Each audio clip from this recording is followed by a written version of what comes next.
اگر اتباع کا مفہوم سمجھ جاتے تب یہ کبھی نہیں کہتے ہم اس امید سے اس قسم کے محافل مناتے ہیں کہ میرے رسول جس دن پسند کر لیں گے ذریعہ نجات ہمارے لیے محفل بن جائے گی۔ تو یہ 3 احادیث کریمہ بخاری شریف کے میں نے پیش کی ہے۔ صفحہ نمبر پھر یاد دلا دوں، جلد اول میں پہلی حدیث میں نے پیش کی 31 نمبر صفحہ، جلد اول ہی سے دوسری حدیث میں نے پیش کی 129 نمبر صفحہ، جلد اول ہی سے میں نے تیسری حدیث پیش کی جو ابھی میں بیان کر رہا تھا، یہ 305 صفحہ نمبر میں۔ اب یہ اطاعت اور اتباع کا جو دائرہ ہے یہ کچھ سمجھ میں آ گیا آپ کے کہ اطاعت کا دائرہ محدود ہے، اتباع کا دائرہ وسیع ہے، اور اتنا وسیع ہے اتباع کا دائرہ کہ قیامت تک جو کام قرآن و حدیث کی روشنی میں ہوگا وہ اتباع رسول ہی کہلائے گا۔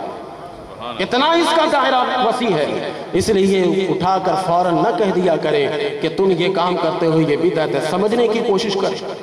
ہم اطاعت میں اور اتباع میں فرق کرتے ہیں، اطاعت اور اتباع میں فرق رکھتے ہیں، اور اس قسم کے محافل منا کر، اس قسم کے ذکر و اذکار کر کے ہم اپنے اندر ایک خوش عقیدگی رکھتے ہیں کہ میرے رسول صلی اللہ علیہ وسلم اس محفل کو جو ہی پسند کریں گے یہ محفل ہمارے لیے ذریعہ نجات بن جائے گی۔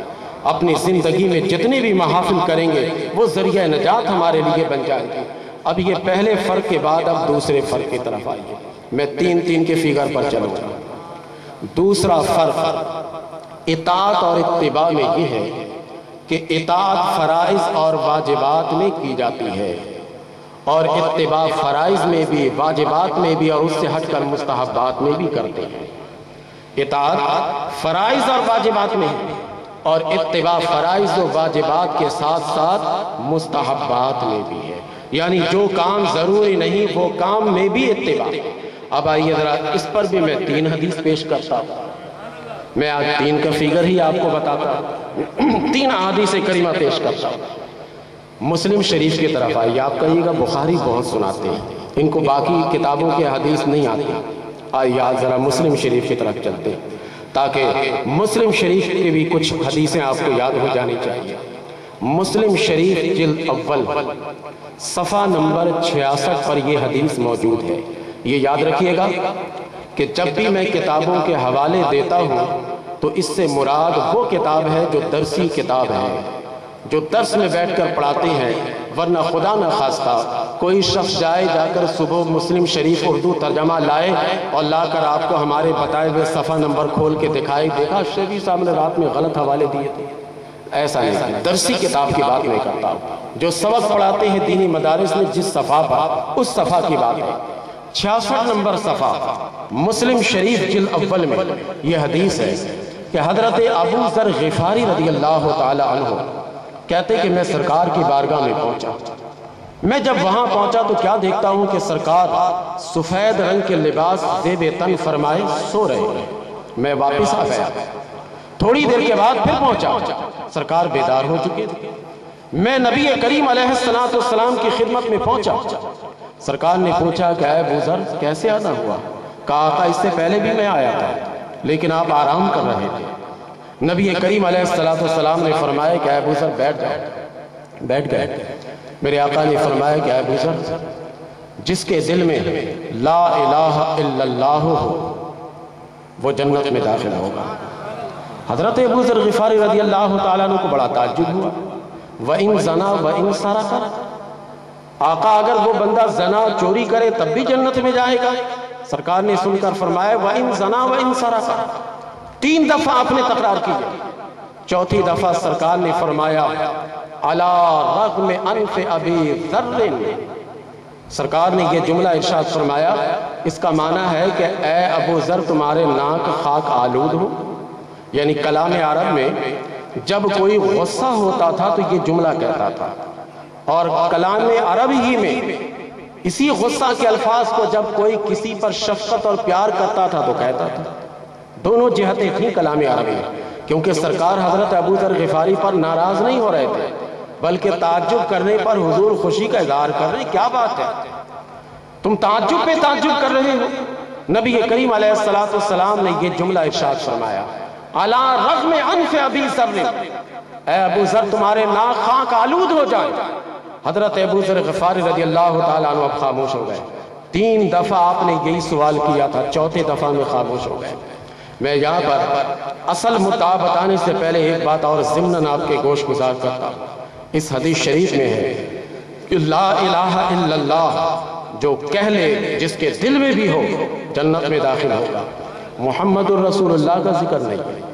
آپ سوچئے گا کہ کیا صرف لا الہ الا اللہ پڑھنے سے بندہ جنت میں چلا جائے گا، محمد الرسول اللہ کہنے کی ضرورت نہیں ہے؟ اصل بات یہ ہے کہ سرکار نے ایمان کا عنوان بتایا ہے۔ ایمان کا یہ عنوان ہے، جیسے میں آپ سے کہوں قل واللہ پڑھیے، کتنا پڑھیے گا؟ مکمل سورت پڑھیں گے آپ؟ میں کہوں گا الحمد شریف پڑھیے، آپ کتنا پڑھیے گا؟ پوری سورت۔ گویا کہ میں صرف عنوان بتا رہا ہوں، اس عنوان کے تحت مکمل سورت آ جائے گی۔ اسی طرح ایمان کا عنوان میرے نبی نے بتایا، باقی اس میں محمد الرسول اللہ بھی ہے، اس میں نماز بھی ہے، اس میں روزے بھی ہیں، زکوٰۃ بھی ہے، دیگر ساری عبادات اس کے اندر موجود ہے۔ اس سے کبھی آپ یہ مت سمجھیے گا کہ صرف لا الہ الا اللہ کہہ لینے سے بندہ جنت میں چلا جاتا ہے، بلکہ سرکار نے ایک عنوان بتا دیا۔ اب آگے آئیے، یہ بات جب سمجھ میں آ گئی تو حضرت ابو ذر غفاری رضی اللہ تعالیٰ عنہ سے میرے رسول نے ارشاد فرمایا تھا، علی رغم انف ابی ذر، حضرت ابو ذر غفاری رضی اللہ تعالیٰ عنہ جب یہ حدیث بیان کرتے تھے، جب یہ حدیث سنایا کرتے تھے، تو سنانے کے بعد اختتام پر خود کہتے تھے علی رغم انف ابی ذر۔ کسی نے پوچھا کہ اے ابو ذر غفاری یہ آپ کیوں کہتے ہیں، یہ کلمات آپ کیوں ادا کرتے ہیں؟ کہتے کہ میں اس لیے ادا کر رہا ہوں کہ میرے رسول نے بھی جب یہ حدیث مجھے بتائی تھی، یہ واقعہ جب میرے رسول کے ساتھ پیش آیا تھا تو میرے رسول نے یہی جملہ کہا تھا۔ تو اگرچہ یہ جملہ کہنے کے لیے کہنا میرے لیے فرض نہیں، میرے لیے واجب نہیں ہے، میرے لیے سنت بھی یہ جملہ کہنا نہیں ہے، لیکن اتباع میں کہتا ہوں، رسول کی پیروی میں کہتا ہوں۔ یہ ہے وہ اتباع جس کا دائرہ اتنا وسیع ہے کہ جو جملہ کہنا ضروری بھی نہیں تھا وہ جملہ بھی صحابی کہہ رہے تھے۔ حضرت ابو ذر غفاری رضی اللہ تعالیٰ عنہ جب بھی یہ حدیث بیان کرتے تھے یہ جملہ لازمی کہتے تھے، علی رغم انف ابی ذر کہا کرتے تھے، اور کہتے تھے کہ میرے رسول نے جب کہا ہے تو میں بھی کہوں گا۔ حالانکہ یہ ضروری تو ہے نہیں، لیکن کہتے تھے اس کا نام ہے اتباع، جو ضروری نہیں ہے اس کو بھی کہنا۔ مسلم شریف جلد اول صفحہ نمبر 105۔ اب میں دوسری حدیث بتا رہا، مسلم شریف اور صفحہ نمبر 105 کی یہ حدیث ہے۔ صفحہ یاد کر لیں گے نا؟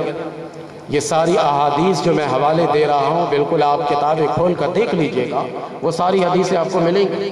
مسلم شریف جلد اول کتاب الایمان ہے، اور اس میں صفحہ نمبر 105 ہے کہ سب سے آخر میں جو جنت میں جائے گا اس کی کیفیت سرکار نے بتائی ہے، اور کیفیت بھی عجیب و غریب ہے۔ سرکار فرماتے ہیں کہ جس کے دل میں بھی لا الہ الا اللہ ہو اسے جہنم سے بالآخر نکالا ہی جائے گا۔ آخر میں سب سے جب جہنم سے ایک شخص کو نکالا جائے گا، وہ جہنم سے نکل کے جہنم ہی کی طرف رخ کر کے کھڑا ہوگا۔